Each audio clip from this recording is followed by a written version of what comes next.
আরে ভাই তোমার লাগে তো আমি এটা ব্যাপারটা রাখ তোর তোর আমার লাগে দাঁড়া তোর এই কবিন তোকে মাথা খারাপ হয়ে গেছে হ্যাঁ তোর বড় তোর তো পেট নেই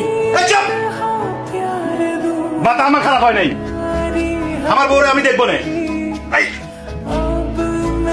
এই কি হলো ওর কি হয়েছে চলো তো ঘরে চলো তো এই কবির এই তোরে মনে জোর দিনে দশটা আল্লাহ জানে আমি তাইলে আজ আপনারে সব সত্য কথা কইতেছি। সত্যি কথা? কি সত্যি কথা? আমি কোনোদিনও ভাবিনি এত কিছু করার পরও কোনো পুরুষ তার ঘরে আমার স্থান দিন, কিন্তু আপনি দিচ্ছেন। সেই প্রথম থেকে দেখছি আপনি আমার বিশ্বাস করছেন। আমি এত কিছু করানোর পরও তুমি এত কিছু করছো মানে? আমার জীবনের একটা ঘটনা আছে, 1 বছর আগের ঘটনা। আমি এক দোকানে গেছিলাম কাপড় কিনতে, সেইখানে একটা ড্রেস ঘর ছিল, সেইখানে আমি কাপড় বদলাইতেছিলাম। কিন্তু তার কয়েকদিনের মাথায় এক লোক মোবাইলে আমার একটা ভিডিও দেখাইলো। কিন্তু বিশ্বাস করেন আমি আসলে জানি নাই সেইখানে গোপন ক্যামেরা লাগানো আছিল। হ্যাঁ, আমার বাজে প্রস্তাব দিছিল। আমি তার বাজে প্রস্তাবে রাজি হইতে চাই।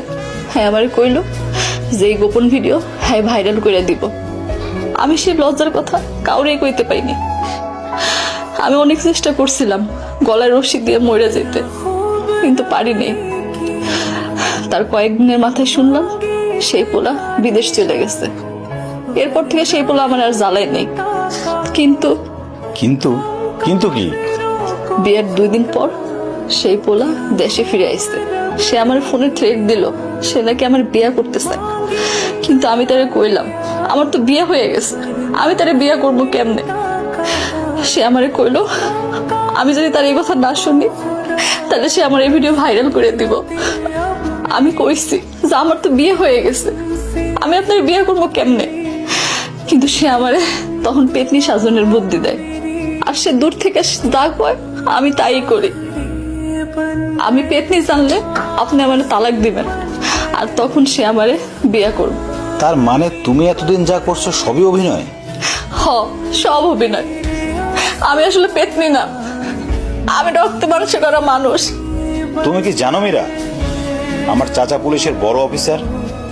তুমি শুধু ওই ছেলেটার নাম আর মোবাইল নম্বরটা দাও, তারপর দেখো আমি কি করতেছি। ওরা যদি সারা জীবনের মতো আমি জেলের ভাত না খাওয়াই তাহলে আমার নামও কবির না। ও হইল আমার গ্রামের কাশিম মিয়ার বড় পোলা সাব্বির।